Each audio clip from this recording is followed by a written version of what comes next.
Salam sejahtera, selamat datang ke channel Fels Lifestyle. Terima kasih kerana terus setia dan terus bersama di dalam channel ini.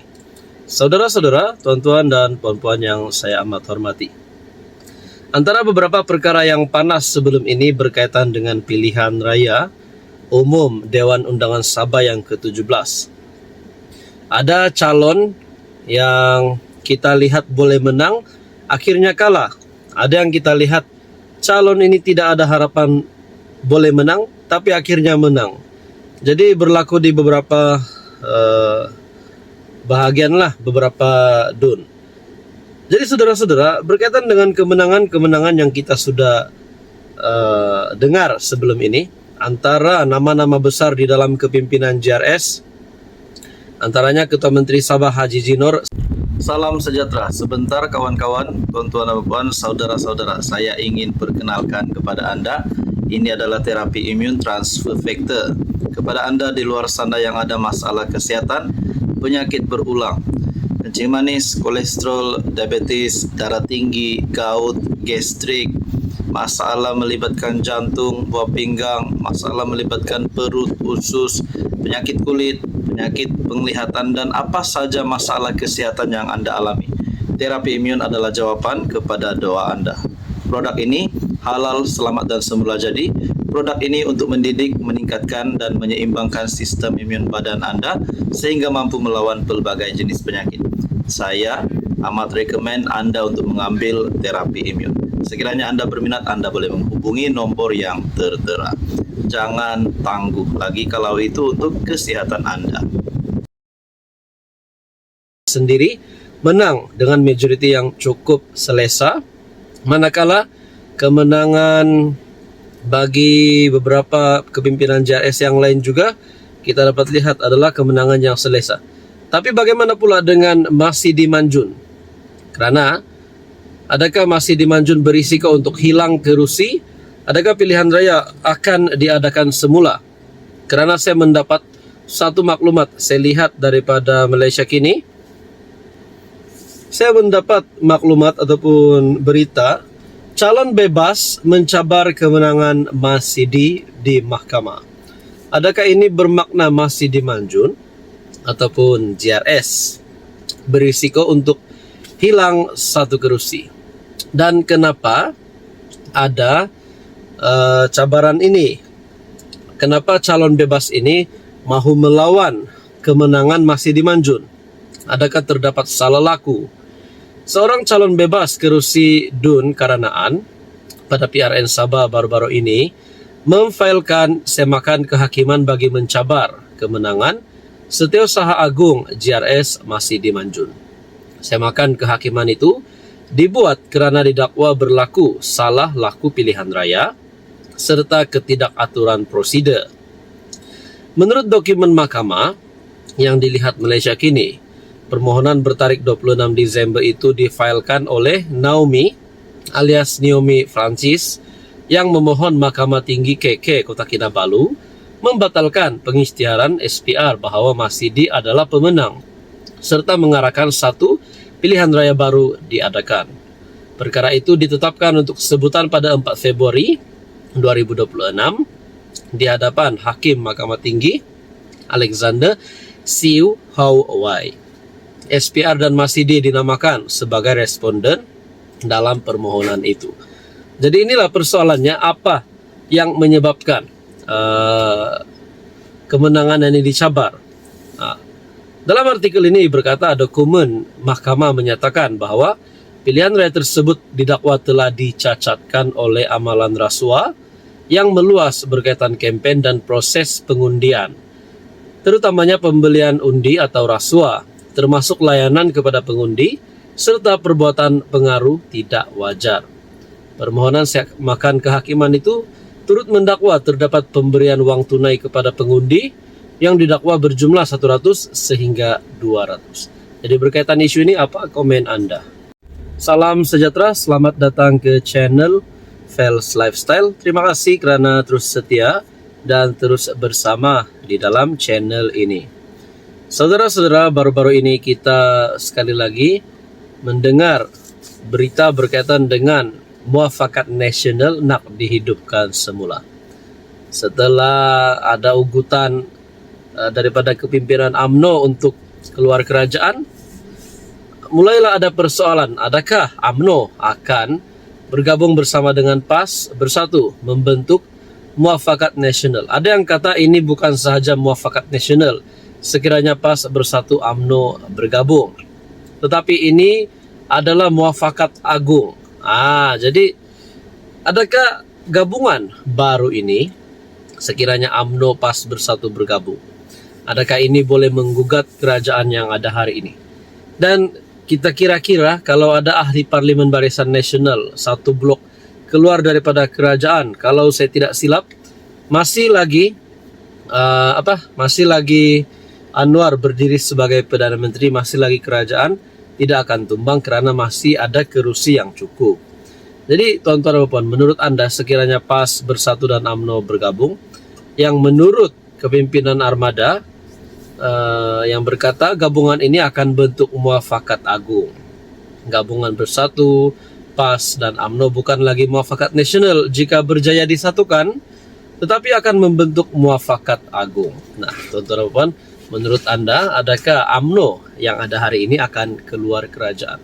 Dan persoalan seterusnya pula, kalau UMNO keluar ataupun Barisan Nasional menarik sokongan berpaling tadah terhadap PMX, terhadap kerajaan yang ada hari ini, adakah GPS dan JRS juga akan mengikuti langkah tersebut? GPS ada saya tidak ingat berapa kerusi, ada 20 lebih, saya tidak pasti. JRS pula ada 6 ahli parlimen kalau saya tidak silap. Jadi adakah sekiranya BN benar-benar menarik sokongan terhadap kerajaan yang ada hari ini? Adakah sekiranya Barisan Nasional UMNO menarik sokongan terhadap Anwar? GPS dan JRS juga akan mengikuti langkah ataupun jejak tersebut. Bagi saya untuk kestabilan, dan saya rasa GPS dan JRS tidak akan semudah begitu saja mau tarik sokongan Anwar Ibrahim. Kerana saya pasti Blok Borneo ini masih mahu ada link dengan persekutuan berkaitan dengan kepentingan Perjanjian Malaysia MA 63. Jadi akhirnya semua ini kita nantikanlah apa yang akan berlaku. Apa pandangan anda? Salam sejahtera, selamat datang ke channel Fels Lifestyle. Terima kasih kerana terus setia dan terus bersama di dalam channel ini. Tuan-tuan dan puan, saudara-saudara, selepas keputusan Mahkamah menolak Najib Razak berkaitan dengan tahanan rumah, disangkakan selepas ini ada lagi berita baik untuk Najib, untuk penyokong pengundi Najib. Tapi sekali lagi, tim Najib ataupun Najib sendiri terutamanya mendapat berita duka cita apabila keputusan terbaru kes 1MDB yang menyatakan Najib dihukum penjara 15 tahun, denda RM11.4 bilion.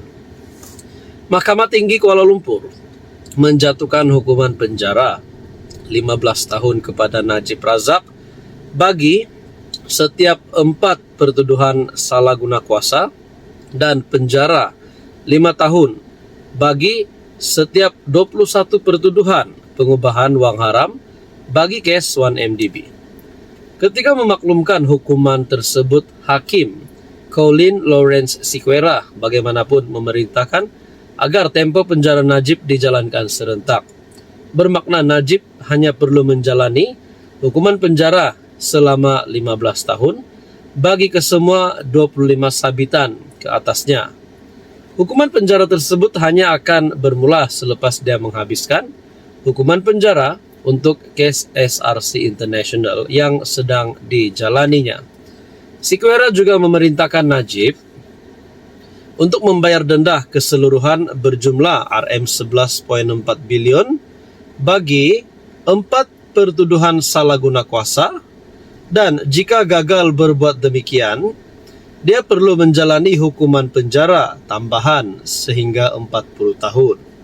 Hakim tidak mengenakan sebarang denda ke atas Najib atas 21 kesalahan pengubahan wang haram dengan menyatakan bahawa ia bukan mandatori. Namun bekas ahli parlimen Pekan itu diperintahkan membayar RM2.08 bilion lagi jumlah yang boleh dituntut semula di bawah Seksyen 55 dalam kurungan 2 Akta Pencegahan Pengubahan Wang Haram dan Pencegahan Pembiayaan Keganasan (AMLA TFA). Jika gagal membayar jumlah tersebut, Najib boleh dihukum penjara sehingga 30 bulan. Dengan keputusan itu, Najib hanya akan memulakan hukuman penjara 15 tahunnya selepas tamat tempo hukuman penjaranya sekarang pada 2028. Menurut pengumuman lembaga pengampunan sebelum ini, Najib dijadwalkan untuk menamatkan hukuman penjaranya bagi kes SRC pada 23 Ogos 2028. Terdahulu, Peguam Bela Utama Najib, Syafiq Abdullah, mengemukakan beberapa faktor untuk pertimbangan bahawa Mahkamah berhubung hukuman Najib, termasuk penyesalan bekas ahli parlimen Pekan itu, dan dia sentiasa bekerja sama dengan pihak berkuasa serta tidak pernah campur tangan dalam sebarang siasatan berkaitan 1MDB. Saudara-saudara, berkaitan isu ini, pasti penyokong Najib mahu bukan saja Najib dibebaskan, tetapi mahu Najib diberikan pengampunan penuh dan juga Najib terus dibebaskan, bukan selepas menjalani hukuman penjara yang ada hari ini, tetapi bebas yang betul-betul bebas. Itu adalah harapan penyokong dan pengundi Najib. Jadi saya pasti doa-doa Anda semua penyokong-penyokong Najib adalah untuk Najib diberikan pengampunan, diberikan kebebasan penuh. Tapi itu bukan satu perkara yang mudah. Karena apabila berkaitan dengan undang-undang, apabila berkaitan dengan keputusan-keputusan yang serius begini, perlu melalui medium-medium yang benar-benar tepat dan sahih. Apapun, saya harap Najib akan terus sihat saja. Salam sejahtera, saya ingin memperkenalkan kepada Anda sebentar tentang beberapa buah buku yang saya ada tampal di sini. Ada buku Anwar Triumph, Anwar Penjara ke Istana, dan Nokta Sebuah Penantian, serta buku Mahathir, Paradise Lost. Jadi ini adalah antara buku yang saya rekomen kepada Anda untuk baca sekiranya Anda ingin mendapatkan maklumat lebih tentang strategi politik Mahathir dan Anwar, perjalanan sejarah politik naik turun Anwar Ibrahim dari penjara ke Putrajaya, dan bagaimana Anwar karirnya di dalam politik. Jadi ini adalah beberapa buku yang saya rekomen kepada Anda untuk beli dan baca. Buku ini sangat best.